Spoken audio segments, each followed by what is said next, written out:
were pretty much always taught as kids to never spend your money before you actually had it in hand. But I'm going to go kind of against that grain and say I would encourage you to spend it all before you actually get it in hand every single month. Like, spend all your income every month before it ever actually touches your bank account.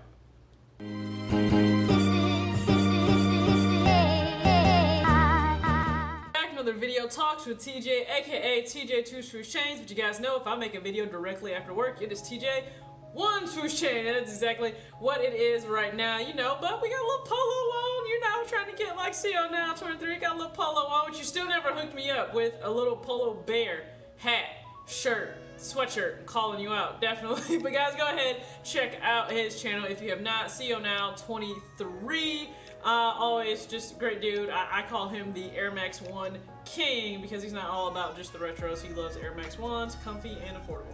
But back to me today.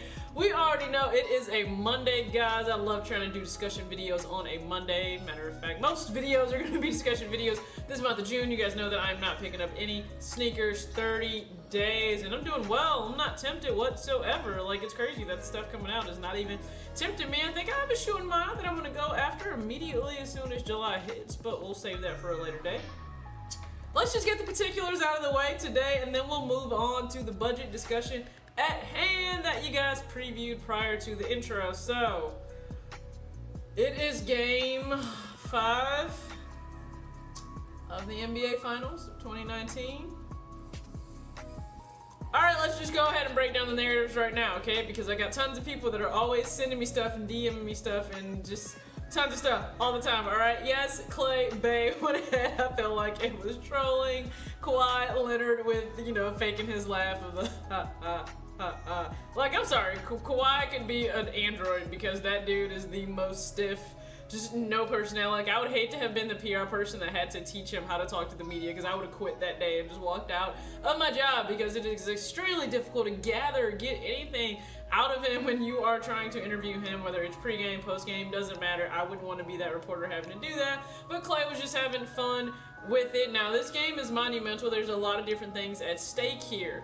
Let's just point out, number one, yes, the NBA would love for this to go to 7 games. That means 7 different times they can continue to get people to tune in. The stakes are a little bit higher every single game, which means they make money on those TV deals. Vegas makes money. Everybody continues to make money, okay? That's what it's all about. It is a business at the end of the day. They want to make money. My personal opinion, I don't think any series should go past 5 games unless it is the actual conference finals or the NBA finals, just because I think you risk unnecessary games for people to get hurt. Past 5, if you couldn't get it done, then it just kind of is what it is in terms of, I think, like the round 1 and round 2. That's just personally how I feel. I get it, like, for fans, you want it to go to 7 games. It gives you something to do, because if you're not into other sports, let's say you're not into baseball, if you are not into World Cup soccer has started for women's, if you're not into those sports, then you may feel like you have nothing going on maybe until football starts. If you're just into football and basketball, I myself will still have baseball, and I'll have women's soccer to watch. But as an NBA fan, yes, I get it. The season is winding down. It's pretty sad for us, but we will all survive.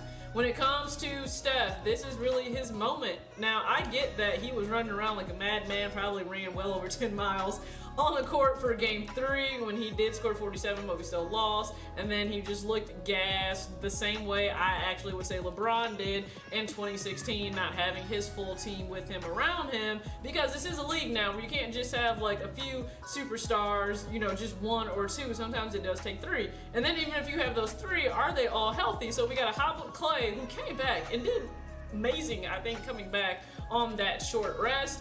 But we still couldn't get it done, and I think that we need those other parts of our team to step up, whether it be Draymond, whether it be Iggy. Now, mind you, I get that Iggy is battling injuries, but we all know what the caveat is. If you step on the floor, we can't really talk about injuries because you chose to step out there, which means you gotta go. There's no excuses. We gotta step up, whether it's the turnovers, whether it's the missed baskets in the paint. I can't get past the easy shots, the easy points that we're passing up. I just can't get past those, and the turnovers are our own fault. Like, you get 15, 17 turnovers in the game, I don't know what you expect. There's only just so much that you can overcome. We can't overcome our own problems. So it's put up or shut up for us in terms of that. Now, this is big for Curry's legacy. We obviously get it because yes, he was the humble man that took a step back after 2016, said, hey, you know, KD, come join. And he had that, we all know, he could have just said, no, I don't want KD. I want to do this on my own. But he stepped back. He let KD come join the Bay party. But now he's got to prove to everyone, hey, like, I could still do this without KD. We know that's the narrative. Let's not be dumb. I'm very objective in this. We know that's the narrative. I would love for him to be able to prove that, but everything isn't idealistic. It just doesn't work that way. So what is the other side of it if Curry can't get it done tonight? Because we know he's going to face a rash of, well, let's be honest, shit for the next year, and then we're going to go into NBA offseason, and we know that's a crazy time. Like, ESPN blows your phone up 24/7. So now let's look at KD. If he comes back, now there's a big asterisk there for me because I'm not so selfish just to want to win a championship, to want this man to risk everything, because I think it's way more than just a calf strain. I think it went down to his Achilles, which is extremely serious. We know what happened when Kobe had that same issue, and we know what happened when DeMarcus Cousins had that issue. It is serious, so I would never fault KD if he's like, listen, I got a whole lot at stake here. I don't want to go and just play this game. What if I'm not 100% healthy? Like, I would never fault that man if he chose to not play. But if he plays, and he comes, you know, we come back, we win in 7 games, he's a part of those last 3 games, then it comes, you know, it's the storyline of, hey, KD is really like that savior, because no one thought he was a savior for a 73-9 team, and no one respected him for it. Would you guys respect him a little bit more if he came back, stepped into the lineup, and helped the Warriors win? That's one question I do have for you. Would you respect him a little bit more? Or the other narrative, if he comes back and we still lose, okay, was he that monumental, or is the injury going to get played up? That would be really interesting. Bad part is, if he chooses not to play, Steph, Clay, and our whole team, our whole strength in numbers somehow pulls it out, what happens then? Like, because then it's the narrative, well, they didn't really need you, KD. And I would never say he was not valuable on anyone's team, but then that's the narrative everybody would push. I would just say, hey, we got it done. Like, people stepped up the way they needed to step up, but you guys are gonna bash KD no matter what happens.